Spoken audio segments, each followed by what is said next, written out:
Good morning all of you. Today we are going to start our part 4 लालच का परिणाम, जो कि लियो टॉल्स्टॉय द्वारा लिखा गया है।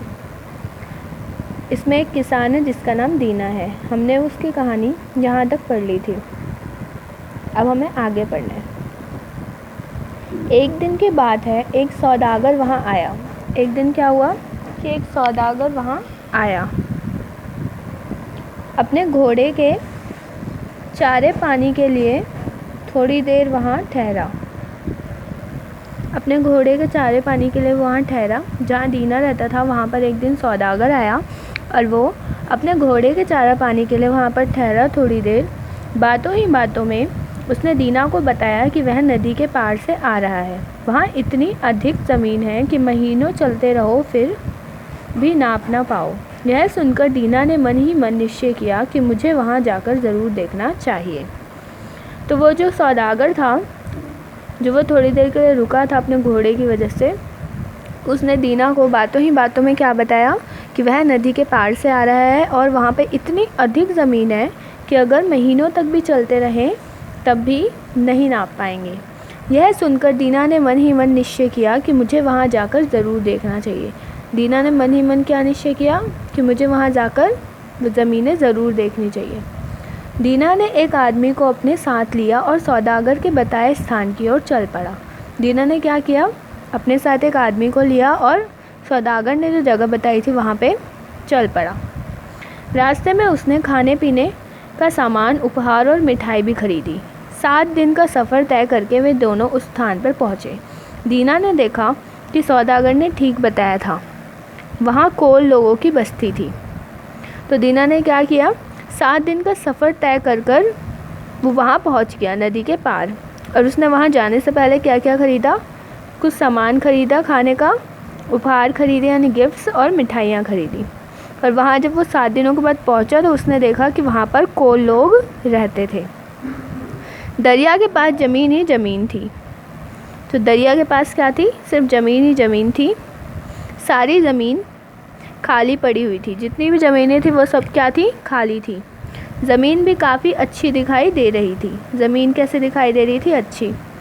कोल लोग उस ज़मीन का प्रयोग नहीं करते थे। जो कोल लोग थे वो उस ज़मीन का प्रयोग नहीं करते थे, केवल मवेशी पालते और शिकार करते थे। वो सिर्फ जानवर पालते थे और शिकार करते थे उनका। दीना को देखकर कोल लोग अपने तंबुओं से बाहर निकल आए। जब उन्होंने दीना को देखा तो वो अपने तंबू से, यानी जो उनका टेंट हाउस था, उससे बाहर आ गए। सभी उत्सुकता से दीना की ओर देख रहे थे। सभी बहुत ही उत्सुक होकर, यानी बहुत खुश होकर और दीना की तरफ देख रहे थे। एक दुभाषिए की सहायता से दीना ने उन्हें समझाया कि वह ज़मीन के लिए वहाँ आया है। दुभाषिए की ज़रूरत क्यों पड़ी, दुभाषी यानी कि जिसको 2 भाषाएं आती हो। तो दीना को जो भाषा आती थी वो कोल लोगों को नहीं आती थी, तो इसलिए उसने दुभाषिए को बुलाया। और दुभाषी क्या कर रहे थे, जो दीना बात बोल रहा था उसे कोल लोगों की भाषा में कोल लोगों को समझा रहा था। और उन्हें दीना ने दुभाषिए के माध्यम से ये समझाया कि वो ज़मीन के लिए वहाँ आया है। वे सब दीना की बातें सुनकर बहुत प्रसन्न हुए। वे सब लोग दीना की जब उन्होंने बात सुनी तो बहुत खुश हो गए। वे दीना को अपने साथ डेरे पर ले गए। वो दीना को अपने साथ डेरे पर ले गए और उसका खूब स्वागत सत्कार किया। और क्या किया, उसका खूब स्वागत सत्कार किया। कुछ देर बाद कोलों का सरदार दीना से मिलने के लिए आया। कुछ देर बाद क्या हुआ, जो कोलों का सरदार था वो दीना से मिलने आया। सभी लोग अपने सरदार के स्वागत के लिए चुपचाप खड़े हो गए। जितने भी लोग थे वो सब अपने सरदार के स्वागत में खड़े हो गए। दीना ने समझ लिया कि वह यह कोलों का सरदार है, और दीना को ये समझ में आ गया कि यह कोलों का सरदार है। अपने दुभाषिए की ओर देखा। दुभाषिए ने बताया कि यह कोलों का सरदार है। दीना को समझ में तो आ गया, पर फिर भी उसने दुभाषिए से कंफर्म करना चाहा। तो उसने उनके दुभाषिए की तरफ देखा दीना ने, तो उसने बताया कि ये कोलों का सरदार है। दीना ने तुरंत एक बढ़िया कपड़ा, चाय का डब्बा और मिठाइयाँ सरदार को भेंट में दी।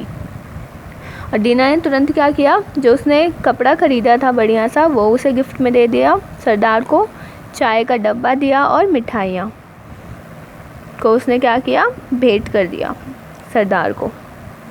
भेंट पाकर सरदार मन ही मन मुस्कुराया और बैठ गया। तो जब सरदार को उसने भेंट दिया तो सरदार मन ही मन मुस्कुराया और फिर बैठ गया। तो अभी हम इतना ही करेंगे, आगे हम नेक्स्ट क्लास में करेंगे। Thank you for listening me.